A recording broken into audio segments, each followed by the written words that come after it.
طيب اليوم اللي اكد لقاء زيمبابوي صراحه مهما كانت النتيجه سيلعب دور كبير في هذه البطوله.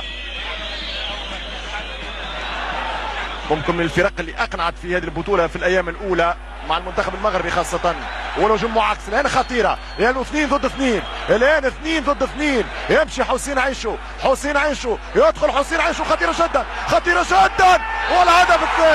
والهدف الثاني للفريق الجزائري كونتر اتاك.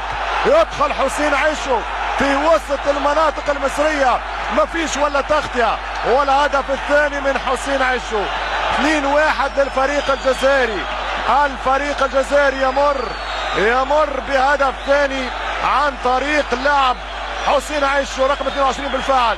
قلت لاعب مهاري، شوف يهرب من هاني سعيد، يدخل ل 18 ما فيش متابعه ويضرب الكره على يسار الحارس نادر السيد اللي يوقع على ثاني الاهداف الجزائريه. 2-1 في وقت حساس، في وقت قاتل. الفريق المصري كان قريب من تسجيل الهدف الثاني لكن من مرتده انساد دفاع وممكن لم يقتنع بالنقطه. جازف المدرب محسن صالح، والفريق الجزائري في وقت قاتل جدا يجيب هدفه الثاني. اذا تتغير المباراه الان.